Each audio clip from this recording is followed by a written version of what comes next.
What Once Was Mine, Chapter 53, Rapunzel. You're supposed to be this terrible witch. Do something with your silver hair, Magda said impatiently. Save us. I can't see the moon, Rapunzel said. I'm having a hard time focusing, and all the moon can do now is make things smaller. What? The other girl asked, looking at Flynn for an explanation of what obviously sounded like crazy talk. I literally have no idea, Flynn admitted. A key turned on the lock, and the door creaked open. One of Flynn's guards drew his giant sword, ready to lop the head off of any potential rescue. But it was Bathory. Here's your last chance, Princess Rapunzel, Bathory said. My apologies at not being able to wait until sundown. One does as needs must. Should the besiegers make any headway, you will unleash the full power of your hair, or be thrown onto your enemies below, along with your lover. But it doesn't look like it's going so badly for you, Rapunzel observed, looking out the window. A demonstration of your power would end things quickly, Countess Bathory said crisply. And if you do not have power, then your body will still set things to rest quickly. So I suggest you begin whatever magical preparations or incantations you require immediately. Absolutely, Rapunzel agreed. Uh-oh, Flynn said. Moon, oh moon, please, she chanted, or begged, closing her eyes and wrapping her arms around her hair. Come on, we haven't got all day, Bathory growled. I'm working on it, Rapunzel snapped. She felt the pre-magic building and ebbing, but every time she was interrupted or panicked, it faded away.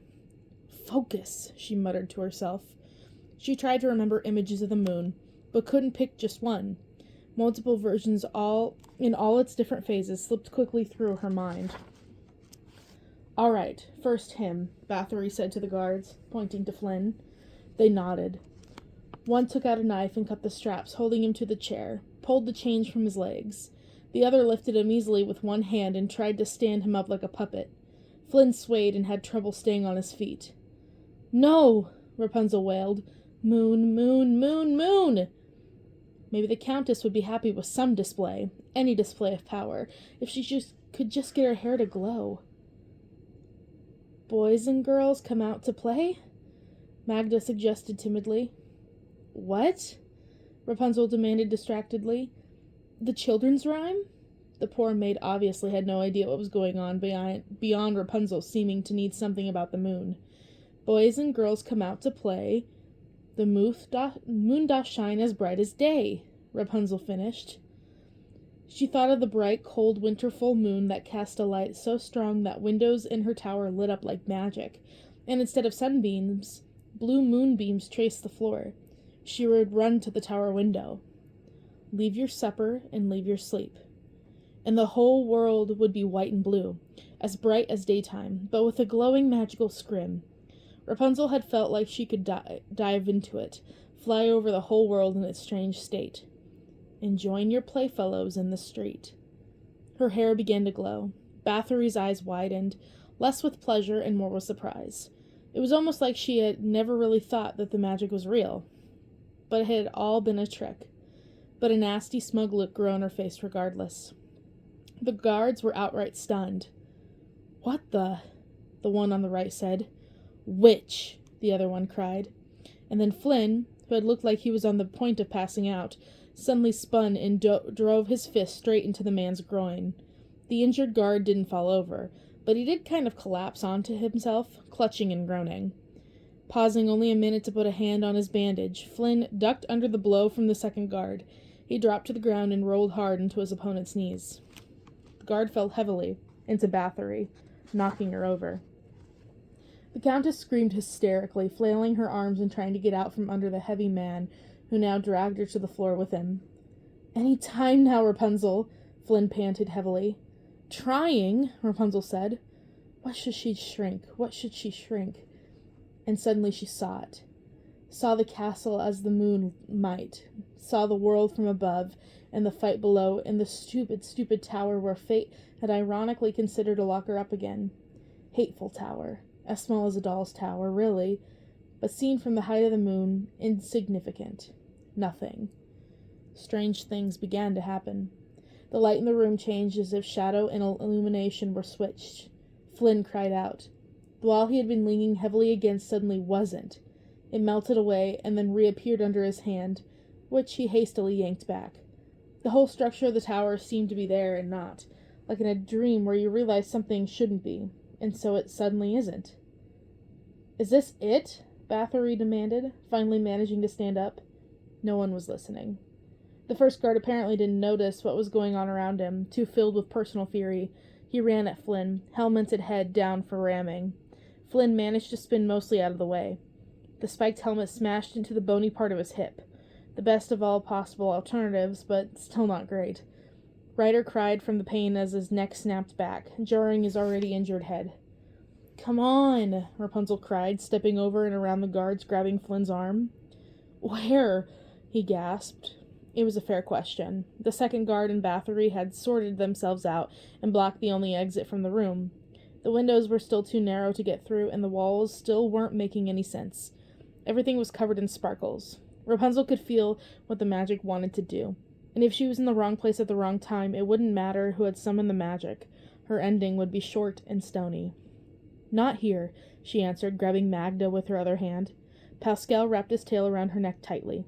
The world swayed and warbled and transformed. The wall with the door disappeared entirely. Rapunzel yanked her friends through, ducking around the Countess and her guard. Just as they made it over, the world shifted. Rapunzel could see straight down to the ground, 1,000 feet below. Magda finally screamed. The three companions started down precarious stony steps that spiraled around the outside of a now much, much smaller tower. It had shut up inside itself somehow. The outer wall on the other right was now an inner wall. On their left was nothing. Empty space all the way to the cold, hard ground. "Keep moving," Rapunzel urged Magda when she froze, which was often. The princess had, of course, no vertigo or fear of heights. Flynn looked uneasy and dizzy besides, but worked his way methodically down, clinging to the wall like he was trying to tug it. Rapunzel made the mistake of looking back and saw that Bathory and at least one of the guards had regained their bearings and were coming down after them. She tightened her grip on Magda's hand and counted the stairs as they went. Below, the fighting had paused. Whereas Rapunzel's magic made no sound in itself, one couldn't just magically change into space carefully lodged stones without some repercussions in the physical world. The resulting shifting and occasional collapse of structures resulted in lithylic screams, like an entire mountain was twisting, like a mining disaster, like a landslide, like nothing any of the men gleefully shredding blood had heard before. "What the blazes?" someone said. "An earthquake," Tresberg said, taking the moment to pant and straighten his grip on the sword. He wasn't as young as many of the soldiers by half. Skill and experience only made up for so much. "Witchcraft," a Bathory soldier shouted in dismay at the changed castle. "You would know about witches," the captain of the guard snorted, and struck him with a fatal blow into the neck. And so it went. Those who recovered first from shock at the strange sight immediately returned to their bloody work and got some extra licks in. Those who were stuffied either came around quickly or lost their lives. It was into the newly chaotic, violent scene that Rapunzel, Flynn, and Magda finally descended. Magda was still crying. Despite Flynn's apparent return to vigor, he collapsed when they hit the bottom step. Evidently, all his willpower was used up now, and they were safe on the ground. Rapunzel grabbed him and wrapped her hair around his shoulders to help him steady him. It was impossible at first to get her bearings. The world itself seemed to have turned upside down. Her magic had not bothered to neatly deal with how the tower in its shrunken state would remain connected to the rest of the castle. Random walls, steps to nowhere, rooms without ceilings, and scattered plinths now made an obscene obstacle course. A dollhouse from a fever dream. Servants and other inhabitants of the castle were pouring out from everywhere, screaming and running away from the unnatural disaster. Rapunzel made a note that when this was all over they would check for any remaining prisoners or people trapped in the rubble. But for now her responsibility was to get her little group to safety. She focused on just placing one foot in front of the other, while trying to balance the swaying Flynn and forcing Magda to keep up. "Can I have a little help here?" she finally demanded of the other girl when Flynn listed heavily to the side. Getting a direct order seemed to clear Magda's head. She took his other arm and slung it around her neck. Now they were confronted with the fighting that they had heard from above, but at eye level. poor Rapunzel had never seen that many people in one spot before. The battle was even louder and more confusing to her long, isolated ears and eyes. But we've made it, she told herself. And because she had done some changing over the course of her adventures, but hasn't finished yet, she assumed this was the end. Everyone would drop their weapons when they saw that the prisoners were free, that she was free, and things would work out. If anything else, she would rely on the fact that she was a royal princess to impart some authority to the mess. And indeed, the soldiers did notice her, after a minute. "It's Rapunzel," someone yelled, pointing at her hair. "Grab her." Instead of complying with his demand, a soldier of Bathory's used that opportunity to stab the man who shouted. "Gina, get Gina, or Tresberg," Flynn wheezed. "Big towerhead guy, flashy sun on his armor. He'll help you get out of here." Flynn ignored the "help you" and looked around desperately for the man Flynn described. She had seen him before, she remembered, but only at a distance. Was that him fighting from the ground, grimacing and trying to stand? Or... By then the Countess had also managed to get down to the bottom of the tower, her 2 guards behind her. "Get the girl and return to me," she ordered, her voice ringing across the battlements. Rapunzel wished she had that command, that powerful voice. Did one have to be sadistic murderers to get it? She looked around desperately. There was no way to get to the captain. No path that wasn't blocked by fighting. It was only a matter of time before someone else spotted her. "Rapunzel, to me!" Like a dream, suddenly, her mother was before her. Again. She wore a tightly wrapped cloak and a hood to hide her face. Her hand was out, reaching, imploring. "Let's get you out of here," she said. Rapunzel's body moved forward out of instinct, responding to a voice and body she had known her entire life. Help and comfort and warmth. Her mind froze her feet. She stared at this woman, out of place in the battlefield, neither fighting nor scared. Not even nervous. "Rapunzel," Gothel repeated. "Now, before they see you." "They?" Rapunzel demanded. She felt anger boiling up from her stomach, bile and venom. "Which they, mother? The ones who are bidding for my hand in marriage, or just the ones in the employ of a sadistic monster?" Gothel's face twitched between impatience and irritation. "Rapunzel, I never meant for you to wind up with Bathory. She's a terrible woman. I was coming to save you from her." "Who did you mean for me to wind up with, then? The one who gave you the most money?" "Oh, hey, Moms," Flynn waved weakly. "Good to finally meet you." "My child, this world is dangerous and full of woe," Gothel said, ignoring him. "I was only trying to secure a safe and prosperous future for you. You may not agree with my methods, but when you're older, you'll see a mother has to make choices to protect and provide for her children." "Oh, stop it!" Rapunzel snapped. Part of her still wanted to believe the comforting lies. Part of her still wanted things to go back to the way they were. A very, very tiny part of her that now needed to be managed moved out of the way and made to shut up. "You're a liar, and worse. You broke my heart. You're not a mother, you're a villain." Gothel's eyes went wide. Her mouth opened and hung there, as though even she was a little curious as to what she would say. What words would come out and bring the situation back under her control? "I would rather take my chances with an honest villain like Bathory," Rapunzel hissed.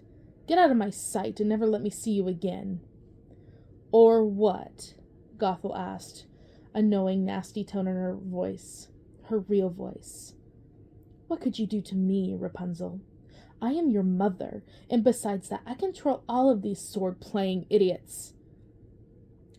Did you forget that I'm a crown princess and a powerful witch who can control her hair now? Or did you think that castle just fell on its own today? Either way, your time with me is over if you know what's good for you." The 2 women glared at each other, and for a moment, Rapunzel realized that's why they were 2 women. Despite being a younger and shorter than Gothel, she wasn't a girl anymore. She had power and will and a stubborn disposition. "Go now," she ordered. "Never approach me again."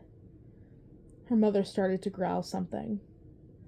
"What's that? I can't hear you, all that mumbling," Rapunzel said airily and walked away, turning her back on the woman forever. Just a few Rapunzel lengths away, however, she allowed herself exactly one sob of relief and loss. She knew she might someday change her mind. The heart was a fickle beast. But for now, she truly didn't ever want to see her mother again. And that was a terrible, terrible thing to admit, as justified as it was. Flynn squeezed Rapunzel's shoulder in comfort when she was suddenly pulled away. "Got you!" A dangerous, dagger-wielding man with blood in his face and torn insignia on his chest nearly broke her wrists, grabbing her to him. The smell of sweat and blood on him was overpowering. "Hands off her, you!" Flynn began before falling to the ground in a faint.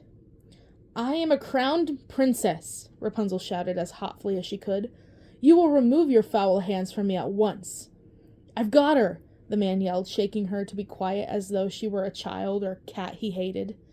"Get off her!" Magda shouted, pounding her fists on his back. "Shut up, you!" the man said, shaking the maid off it like a gnat. "Wait, what's that noise? More magic? Is the whole castle falling?" There was a terrible low rumble and a strange noise with it. A barely audible whistle that rose to a constant, unceasing shriek. Had she done that? Rapunzel wondered in a daze. But no. It was Gina, mounted on the horse she had commanded, leading a band of the ugliest, most muscled, and dangerous-looking men in the world had ever seen. They were running like berserkers, screaming like madmen, waving their weapons, and angry as hell. The snuggly duckling thugs. The big guy with the nose, the large one with what looked like a ghostly white paint on his face, the helmeted man with the arm painting of the cupcakes, and Hook Hand, screaming loudest of all, a look of senseless rapture on his face. His eyes were not even focused properly. He ran into battle swinging his axe, not caring whom he hit, but mostly trying to aim for the real bad guys. Bathory's men were used to the terrible and vicious habits of their mistress, and the other soldiers were certainly no strangers to violence and war. But when they saw the approaching horde, even the bravest of them trembled. These were thugs who terrified lesser villains. These were the Stabbingtons times 10. These were men who had to either recourse in life, but to pursue the most shadowy and deadliest of careers. Several lords chose that moment to simply leave, not knowing where the fight was going, but simply having had enough of it, and of bloody countesses, and of supposedly magical princesses with silver hair. Gina quickly spotted Flynn and Rapunzel and waved. Then in one incredibly graceful moment she slid down off her horse and into the fray, while the horse was still galloping. She let out a terrifying war cry and joined the fight, spinning, bobbing, and parrying with her long, slim knife. "I don't really understand what's happening," Rapunzel said, "but I think I love Gina." Flynn worked up enough energy to pout and hit her wearily on the leg before passing out again.